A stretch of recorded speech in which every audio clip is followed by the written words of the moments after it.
മൂന്നാം ദിവസമായിട്ടുള്ള ഇന്നത്തെ വീഡിയോയിൽ പറയാനുള്ളത് പേപ്പറിനെ കുറിച്ചിട്ടാണ്. നിങ്ങളുടെ കയ്യിലുള്ള ഒരു സ്പോർട്സ് കാറാണെന്ന് വിചാരിക്കുക, ഒരു ലംബോർഗിനി ഗലാഡോ അല്ലെങ്കിൽ ഒരു പോർഷെ 911 പോലെയുള്ള കാറുകളാണെന്ന് വിചാരിക്കുക.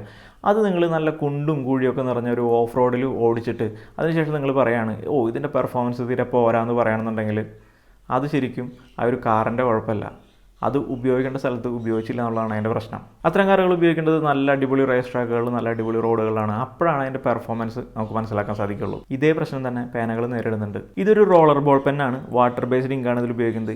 ഇത്തരം ഒരു പേന ഉപയോഗിച്ച് ഇതുപോലെ കട്ടി കുറഞ്ഞ പേപ്പറിൽ എഴുതാൻ ശ്രമിച്ചു കഴിഞ്ഞാൽ അത് ഒട്ടും സുഖകരമായിരിക്കില്ല. അത് ഈ പേനയുടെ കുഴപ്പമല്ല, പേപ്പറിൻ്റെ കുഴപ്പമാണ്. വാട്ടർ ബേസ്ഡ് ഇങ്കുള്ള റോളർ ബോൾ പേനകളിലെ പെർഫോമൻസ് വീരന്മാരാണ്. ഹയർ GSM ഉള്ള പേപ്പറുകളിലാണ് ഉപയോഗിക്കേണ്ടത്. GSM എന്ന് പറഞ്ഞാൽ ഗ്രാംസ് പെർ സ്ക്വയർ മീറ്റർ എന്നുള്ളതാണ്. നമ്മുടെ പേപ്പറിൻ്റെ തിക്നെസ് അതുപോലെ വെയിറ്റ് ഒക്കെ അളക്കാൻ ഉപയോഗിക്കുന്ന ഒരു യൂണിറ്റാണിത്. ഇത് വെച്ചിട്ടാണ് നമ്മൾ പേപ്പറിൻ്റെ ക്വാളിറ്റി പറയുന്നത്.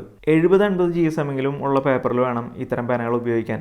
ജെൽ പേനകളും ഏകദേശം മിനിമം ഇതേ GSM ഉള്ള പേപ്പറിൽ വേണം ഉപയോഗിക്കാനായിട്ട്. GSM കൂടിയാലും കുഴപ്പമില്ല, പക്ഷെ കുറയരുത്. GSM കുറഞ്ഞ പേപ്പറുകളിൽ ഇത്തരം പേനകൾ ഉപയോഗിച്ച് കഴിഞ്ഞാൽ മഷി പരക്കുക, അതുപോലെ തന്നെ എഴുതിയത് മറുപുറത്തേക്ക് തെളിഞ്ഞു കാണുക, ഇത്തരം പ്രശ്നങ്ങളുണ്ടാവും. അത് മാത്രമല്ല പേപ്പറുള്ള എഴുത്ത് അത്ര സ്മൂത്ത് ആയിരിക്കില്ല. നിങ്ങൾ എഴുതാനുള്ള നോട്ട്ബുക്ക് തിരഞ്ഞെടുക്കുമ്പോഴും മിനിമം 70-80 GSM ബുക്ക് വാങ്ങുക. ഇനി അതിൽ കുറവ് GSM ഉള്ള പേപ്പറിലാണ് എഴുതേണ്ടി വരുന്നുണ്ടെങ്കിൽ ഓയിൽ ബേസ്ഡ് ഇങ്ക് ഉപയോഗിക്കുന്ന സാധാരണ ബോൾ പെൻസ് ഉപയോഗിക്കുക. പല ആവശ്യങ്ങൾക്കും വ്യത്യസ്ത GSM പേപ്പറാണ് ഉപയോഗിക്കുക എന്നുള്ളതും, അതുപോലെ തന്നെ നമ്മുടെ കയ്യിലുള്ള പേന എത്ര ക്വാളിറ്റി ഉള്ളതാണെന്നുണ്ടെങ്കിലും വില പിടിച്ചതാണെന്നുണ്ടെങ്കിലും നമ്മൾ എഴുതാൻ ഉപയോഗിക്കുന്ന പേപ്പർ ക്വാളിറ്റി ഇല്ലാത്തതാണെന്നുണ്ടെങ്കിൽ അത് നമുക്ക് നല്ലൊരു റൈറ്റിംഗ് എക്സ്പീരിയൻസ് നൽകില്ല എന്നുള്ളതും ഓർത്ത് വയ്ക്കുക. ഞാൻ ഉപയോഗിക്കുന്ന മെയിൻ നോട്ട്ബുക്ക് 70 GSM ആണ്. ഞാൻ ഉപയോഗിക്കുന്ന എൻ്റെ ഈ പോക്കറ്റ് നോട്ട്ബുക്ക് 120 GSM ആണ്. റൈറ്റിംഗ് എക്സ്പീരിയൻസ് ഇംപ്രൂവ് ചെയ്യാൻ ഇത്തരം ഹയർ GSM നോട്ട്ബുക്സ് നമ്മളെ ഭയങ്കരമായിട്ട് സഹായിക്കും. ഇതിൻ്റെ ലിങ്ക് വേണമെന്നുണ്ടെങ്കിൽ ഞാൻ ഡിസ്ക്രിപ്ഷനിൽ കൊടുക്കാം. ഒരു കാര്യം വിട്ടുപോയി, ഓയിൽ ബേസ്ഡ് ഇങ്കുള്ള സാധാരണ ബോൾ പെൻ കൊണ്ട് ഹയർ GSM ലോവർ GSM എഴുതാൻ സാധിക്കും.